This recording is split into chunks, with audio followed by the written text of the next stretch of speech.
So there has been several inches of rain dropped on us last night. That was actually dry when we were swimming yesterday. So this might be fun. There are tons of people from the St. Louis area.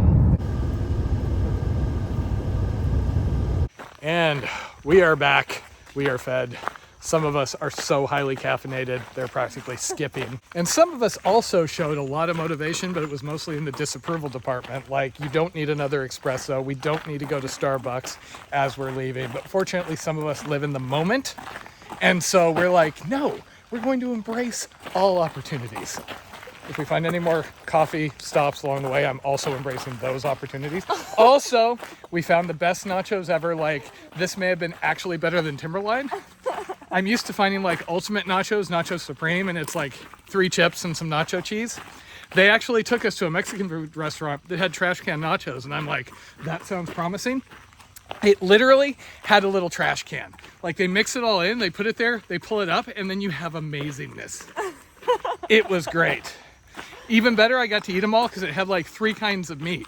So it was kind of like a trash can / car accident nacho with like all this stuff. Wow, you were staring at me like that lady's bird picture. She was glaring at a bird picture behind me the other day, kind of hostilely. So we were picked up by our friends back there at 2 o'clock yesterday and just basically massively spoiled. They have fed us. We got to stay at their cabin, which was the same cabin I stayed at when I was driving out. We got to swim in a lake for a while yesterday that was quite lovely. Jen got champagne, which she does really, really love. And then last night, we actually had a St. Louis style storm, AKA from about, 3 o'clock until 10. All hell was breaking loose with thunder, lightning, a couple of inches of rain. We're actually under flooding alerts near the river until next week, basically. And it looks like there may be, if the forecast is correct, which is very iffy, there may be another 3 or so inches of rain coming. So this could get interesting. The good news is we are actually pretty good for it. You can kind of see we're on a raised rail bed here. So even if there's flooding down in the fields, I don't think it's going to block our progress. It would take a whole heck of a lot for it to actually mess with us based on what we've seen so far. But we shall see. I am more worried about trying to find some sort of a secure campsite tonight. So because of all that, we are starting at noon. On the plus side, we have about the next 6 hours where I am so highly motivated. We are just running, only stopping to pee every 30 seconds or so. After about 6 hours, there's going to be a crash that's going to be bad. It's going to be our tax in the swamp of sadness all over the place. Brief crying jag, then limping onward. Unless we find more coffee. What? For as entertained as she is when I get beer or coffee, you think she'd be more supportive of my vices. But no. So in addition to all that, now the next fun part is we are 98 miles from here to Boonville. Boonville is where Jen's new shoes are because her shoes have holes in them. They're falling apart. She usually has to replace them mid-season anyway. So we have a general delivery package we have to pick up there. Unfortunately, the post office has very limited hours. So we can pick up the package Saturday morning or Monday morning. And at least so far, everything we look at has us getting there Saturday evening. So we are going to hopefully be able to move a little faster, or the weather will be fun enough where we have to move slower. Because we're fine doing a day in a hotel, but it'd be kind of a bummer to have to spend 2 whole nights in a hotel instead of hiking. This is an example of some of the types of camping options we've had in a couple of days that I wasn't comfortable using. And I mean, that water is way up from where it was before. And you can see now, like, if it keeps going up, which it is forecasted to do for the most of the next week, all that stuff's going to be underwater.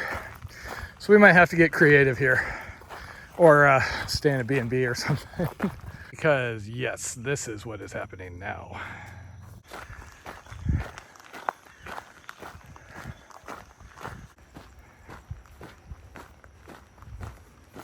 So that was a DNR guy, and he said it's a good thing we were going this way, and then he pulled up an iMessage, and somewhere back there it was flooded to the point where you could just see the bottom of the rough surface sign. He didn't know exactly where, but yeah, it's getting fun out here again. But like I told him, I've been through a fair amount of rain so far, and this sort of surface and trail is pretty much the best thing I can ask for. It was way worse in Ohio, where everything turned into a tick-infested mud luge. So while the storm has continued the trend of keeping the temperatures to a little more reasonable amount, we're back in the 80s today. The humidity has spiked up again. So I just keep telling myself, Western Kansas, 100th meridian. At that point, the heat should be more on the dry end. At least for me, that's easier to take. Sadly, our sit brakes have run into a slight problem.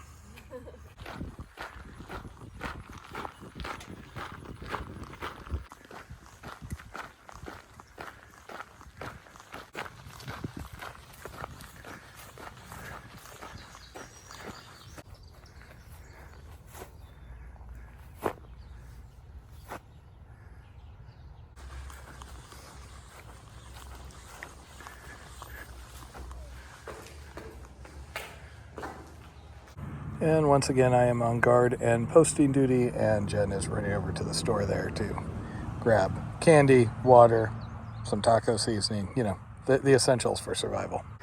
And after another kind of partial resupply, just supplementing a couple of things, we are back on the move per the weather, well, not the weather report, because the weather report just says it's humid, but per the satellite map, it looks like we have another rainstorm coming at us.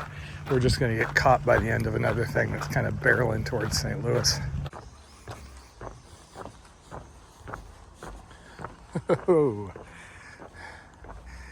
It is a messy day on the river.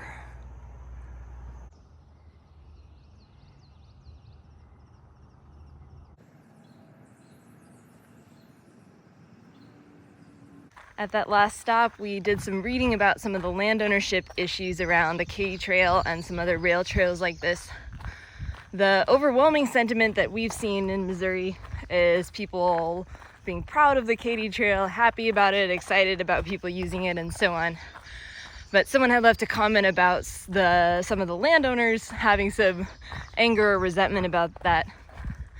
And so we looked into it and learned that that's actually a pretty common controversy affecting not just the Katy Trail, but a lot of these rail trail initiatives. The issue goes back to how the contracts were set up between the railroad companies and the landowners when the railroad was originally built.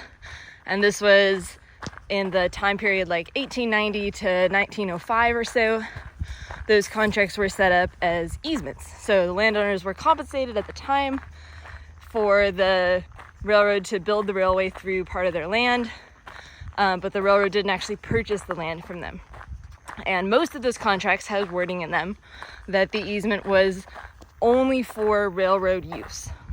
So 100 years later, railroads have shut down, and the people that own the farmlands along the Katy Trail, like this one here, were expecting that that land is going to revert back to them to expand their farm. At least that's their side of the story. Meanwhile, the rail banking idea has gained a lot of momentum, and the state started moving ahead with plans to convert the rail bed into a recreational use trail without providing those landowners any additional compensation, or even, they claim, without really notifying them. Of course, none of the original landowners that made that contract with the railroad company are still around. So these are people who purchased the land or got it passed down, and as long as they've had the land, they've never had access to this rail bed. So to an outside observer, kind of seems like they just saw an opportunity to make some additional money based on the wording in some 100-year-old contracts. But in any case, the courts eventually sided with them, at least partially. They did get some additional compensation for the land, although some claim that it's still not enough, and there's all this kind of lingering resentment around it.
Hey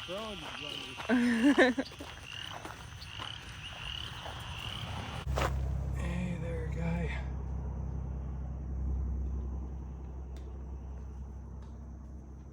So it's currently about 7:30. It has been so bloody humid we are basically soaked from head to foot. The terrain has not been conducive to camping, so we're starting to get a little nervous. There are 2 towns up ahead. One would have us hiking until about 10:30, and Jen's not feeling up to that today. So we're probably going to stay at the one up ahead where there is a campground. We're expecting to potentially have to ride out another couple of inches of rain, which also limits our options. It's like I was telling Jen, some of the spots that I looked at setting up the other day for a still spot probably would be underwater with enough rain. At the very least, we're going to fill up there, but at least at the moment, we're thinking we'll probably be just in the campground. It doesn't help we've been along a bluff here this entire time. So it's kind of all vertical to the right and all road to the left, limiting our options. And since we were just inside and we've been inside a lot, we kind of are reluctant to waste money on another Airbnb. Okay. This might be where we end up stopping for the night, as much as I hate stopping early.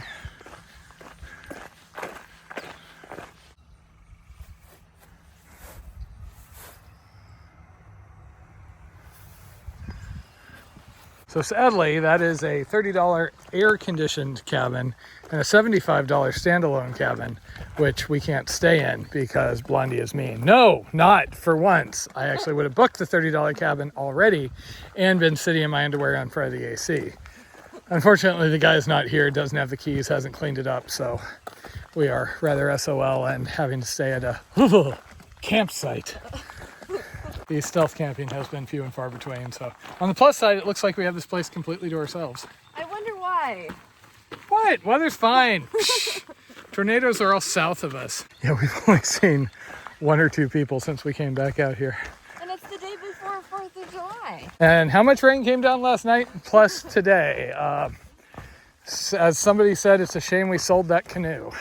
So it is 8 o'clock on the eve of another big storm, and I still am a little bit wincing at staying at a campground just under the impression that somebody's going to show up blaring music. Okay, so looks like we have this place to ourselves for the moment until the giant party shows up. We have sloped ground. We should be okay in the event of predictable flooding. So there's a porta potty. These are pull-through trailer sites with electrical. There are also plugs scattered around, so this is not too bad. Because there's not people here, we're here instead of being all the way to the back. Time to set up our cozy storm shelter. On the plus side, downpours scare off the mosquitoes. This place is feeling downright AT hostile-y to me. And that's not a bad thing. All it needs is a washer and dryer. I put the tent fly on tonight for the first time in a long time, a couple weeks at least. We are expecting a pretty big storm tonight. Forecast said like an inch of rain, so we'll see if that is the case. This little dish right behind our tent will turn into a flowing creek in the morning. Tomorrow is both the 4th of July and Matt's 100th day on the ADT. Woo! Home sweet home for the night.